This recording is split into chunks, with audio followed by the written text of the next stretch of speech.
Polio, HIV, HPV, Zika virus और यहाँ तक कि कोविड-19। आपको क्या लगता है इन खतरनाक बीमारियों का इलाज क्या देश विदेश के महान डॉक्टर्स ने किया है? वेल, आज मैं आपका ये भ्रम तोड़ने वाला हूँ और आपको बुरी तरह से शॉक करने वाला हूँ, क्योंकि असल में इन जानलेवा डिजीज की वैक्सीन केवल एक साधारण सी महिला के थ्रू बन पाया था। इस महिला का नाम हेनरिएटा लैक्स है और ये कोई महान डॉक्टर या बहुत ज्यादा नॉलेजेबल रिसर्चर नहीं थी। ये तो बस एक नॉर्मल सी दिखने वाली ब्लैक वुमेन थी जिसका शरीर शायद उतना नॉर्मल नहीं था। अच्छा, सबसे पहले मेरे एक सवाल का जवाब दीजिए, इंसान वक्त होने के साथ साथ बूढ़ा क्यों हो जाता है? इसका जवाब बहुत ही सिंपल है, क्योंकि इंसानों की बॉडी करोड़ों छोटे छोटे सेल्स से बनी होती है और वक्त के साथ साथ ये सेल्स डैमेज हो जाते हैं और मरने लगते हैं। अब अंत में ना हमारी बॉडी एक शेल बन जाती है जिसके अंदर केवल ये डेड सेल्स ही बच जाते हैं। लेकिन हेनरिएटा लैक्स के सेल्स बिल्कुल उल्टा बिहेव कर रहे थे। वे मरने के बजाय कंटिन्यूअसली डिवाइड हो रहे थे और अपनी क्वांटिटी को बढ़ाते चले जा रहे थे। ये सेल्स बेसिकली इमॉर्टल या अमर थे। अब आखिर क्या हुआ था हेनरिएटा लैक्स के साथ? उनकी इस डिस्कवरी से मेडिकल दुनिया में कैसे तहलका मच गया और आखिर क्यों आज से हजारों सालों के बाद भी हेनरिएटा लैक्स का नाम लिया जाता रहेगा? जानने के लिए इस वीडियो में एंड तक बने रहना। तो हेलो गाइस, मैं हूं कौशिक और चलिए शुरू करते हैं एक और नए एपिसोड को। 30 साल की हेनरिएटा की तबीयत कुछ ठीक नहीं लग रही थी। उसे ऐसा लग रहा था जैसे उसके पेट में किसी ने गांठ बांध दी हो। वो ऑलरेडी 4 बच्चों की माँ थी। घर वालों को लगा कि शायद हेनरिएटा दोबारा माँ बनने वाली है और वो सही भी थे, क्योंकि जल्द ही हेनरिएटा ने अपने 5वें बच्चे को जन्म दिया था। लेकिन अब भी हेनरिएटा के पेट से वो गांठ जा नहीं रही थी। अब उस वक्त में केवल एक जॉन्स हॉपकिंस हॉस्पिटल था जो ब्लैक वुमेन्स का इलाज किया करता था, इसलिए हेनरिएटा तुरंत वहां पर चेकअप करवाने गई। वहां पर डॉक्टर हॉवर्ड जोन्स मुख्य इंचार्ज थे और उन्होंने अपना करियर जस्ट शुरू ही किया था। उन्होंने हेनरिएटा के सर्विक्स यानी कि गर्भाशय में एक अनयूजुअल सा ब्लीडिंग मास देखा। अब जब उनकी बायोप्सी की गई तब रिजल्ट में पता चला कि हेनरिएटा को सर्वाइकल कैंसर था। डॉक्टर्स ने तुरंत रेडियम ट्यूब से उसका इलाज करना शुरू किया, लेकिन हेनरिएटा का कैंसर काफी ज्यादा एग्रेसिव बन चुका था और तेजी से फैल रहा था। अब आप सभी जानते होंगे कि कैंसर होने पर सेल्स जो है वो बहुत ही तेजी से मरने लग जाते हैं और ये रफ्तार एक के बाद एक चेन रिएक्शन की तरह शुरू होने लगती है। अब बदकिस्मती से साल खत्म होने से पहले ही हेनरिएटा चल बसती है।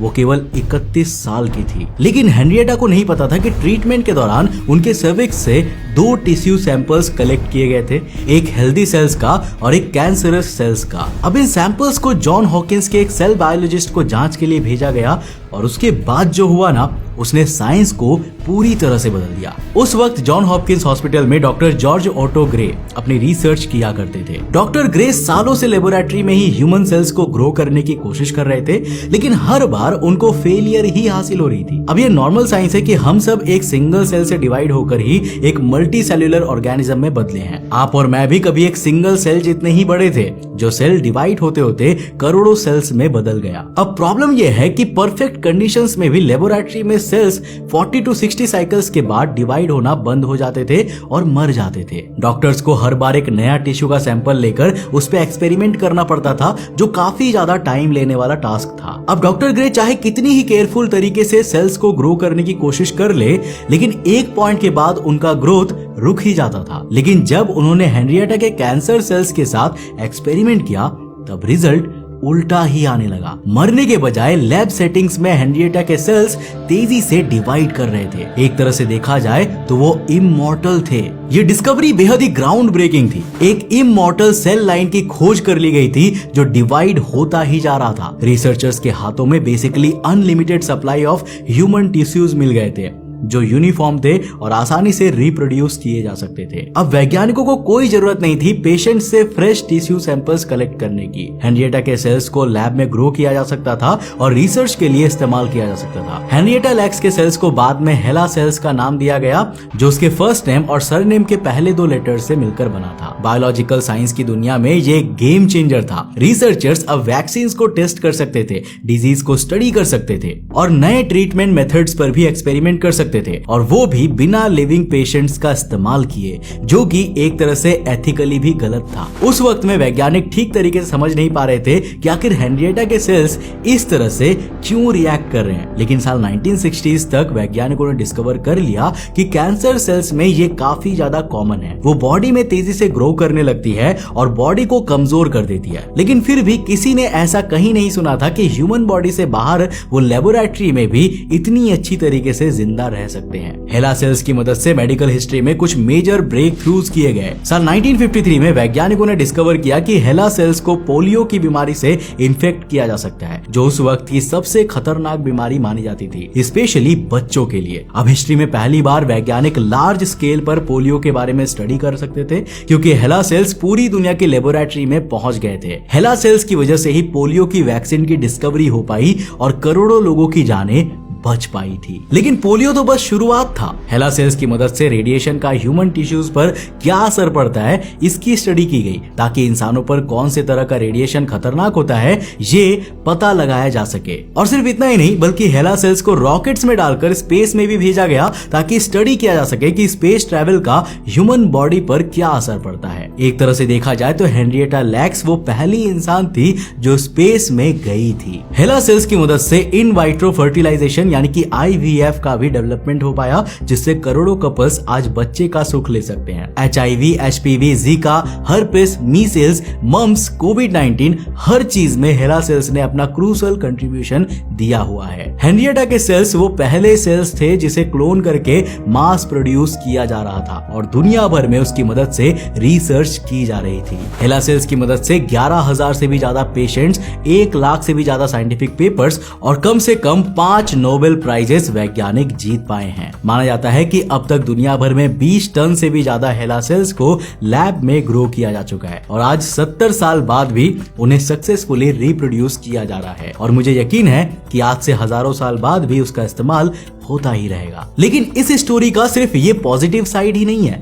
इसका एक डार्क साइड भी है जिसके बारे में बहुत कम लोग जानते हैं। देखो, हेनरिएटा लैक्स के सर्विक्स से जो टिश्यूज के सैंपल्स कलेक्ट किए गए थे ना, वो उनकी परमिशन के बिना कलेक्ट किए गए थे, जो कि एथिकली बेहद ही गलत साउंड करता है। हेनरिएटा के फैमिली को आइडिया ही नहीं था कि उसके सेल्स पूरे दुनिया में तहलका मचा रहे हैं। इनफैक्ट हेनरिएटा के डेथ के 25 साल के बाद उनके रिलेटिव्स को इस बारे में पता चला। उस वक्त तक हेला सेल्स ने पूरी दुनिया को बदल दिया था। फार्मास्यूटिकल कंपनीज ने हेला सेल्स की मदद से बिलियन डॉलर्स कमा लिए थे। वहीं दूसरी तरफ हेनरिएटा की फैमिली अभी भी गरीबी में जी रही थी। अब एक तरह से देखा जाए तो यहाँ पर कोई भी लीगल क्राइम कमिट नहीं किया गया था। साल 1951 में ऐसा कोई भी रूल नहीं था जो कहता हो कि तुम पेशेंट्स की परमिशन के बिना उसके बॉडी के सैंपल्स कलेक्ट नहीं कर सकते। उस वक्त में बिना परमिशन के टिश्यू सैंपल्स कलेक्ट करना एक स्टैंडर्ड प्रोसीजर हुआ करता था, और वैसे भी किसी ने एक्सपेक्ट भी नहीं किया था कि वो सेल्स इस तरह से पूरी दुनिया को बदल देंगे। आज भी जो सर्जरीज और मेडिकल प्रोसीजर्स किए जाते हैं ना, जिसमें टिश्यूज को कलेक्ट किया जाता है,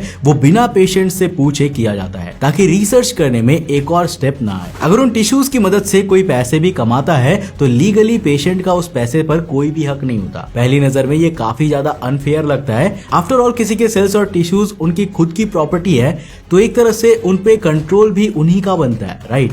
लेकिन ये इश्यू इतना भी सिंपल नहीं है। देखिए, मान लीजिए कि किसी आदमी के सेल्स में कैंसर को ठीक करने की शक्ति है और उसने वैज्ञानिकों को अपने सेल्स लेने से ही मना कर दिए, तो क्या इस सिचुएशन में उस आदमी की इच्छा की रिस्पेक्ट करनी चाहिए, या वर्ल्ड के पर्सपेक्टिव से सोचना चाहिए कि इससे करोड़ों लोगों की जान बच सकती है? ब्यूरोक्रेसी भी इस सिचुएशन में एक बड़ा प्रॉब्लम है। हर एक टिश्यू सैंपल के लिए परमिशन लेना और उस परमिशन के अप्रूवल का वेट करना अल्टीमेटली रिसर्च को स्लो डाउन कर लेता है। अब ह्यूमन टिश्यूज का लाइफ स्पैन वैसे भी बहुत कम होता है। जब तक प्रॉपर अप्रूवल्स आएंगे तब तक हो सकता है कि कोई नया मेजर मेडिकल डिस्कवरी रुक जाए। अब चाहे कुछ भी चैलेंजेस आए, एक चीज तो क्लियर है कि हेनरिएटा के फैमिली के साथ जो भी हुआ वो गलत हुआ था। एक तरह हेला सेल्स की मदद से दूसरे लोग अमीर बनते जा रहे थे, वहीं दूसरी तरफ उसकी फैमिली पॉवर्टी में जी रही थी। लेकिन ऐसा भी नहीं है कि हेला सेल्स ने केवल वैज्ञानिकों की ही मदद की है। इनफैक्ट हेला सेल्स की सबसे बड़ी ताकत वैज्ञानिकों के लिए एक मेजर प्रॉब्लम भी बन गई थी। देखो, रिसर्चर्स का कहना है कि समय के साथ साथ उन्होंने दूसरे इमॉर्टल सेल्स लाइंस को भी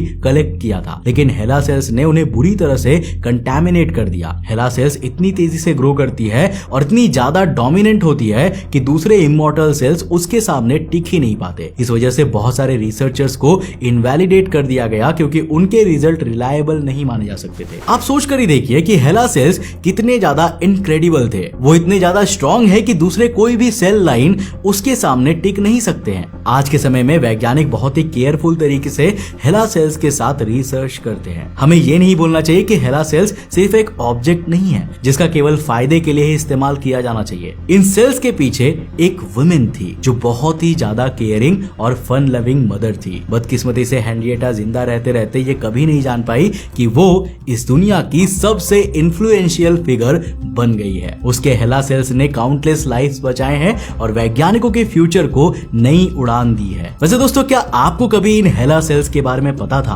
अगर नहीं पता था तो इस वीडियो को अपने दोस्तों के साथ जरूर शेयर करना और उन्हें भी हेनरिएटा लैक्स के बारे में जरूर बताना, क्योंकि बचपन में आपको भी कभी ना कभी पोलियो का टीका या किसी भी चीज का टीका जरूर लगा होगा। उस कारण से हेनरिएटा के लिए एक थैंक्स लिखना तो बनता है। कमेंट सेक्शन में हेनरिएटा के रेस्पेक्ट में एक थैंक्स जरूर लिख देना। वीडियो पसंद आया तो लाइक कर देना।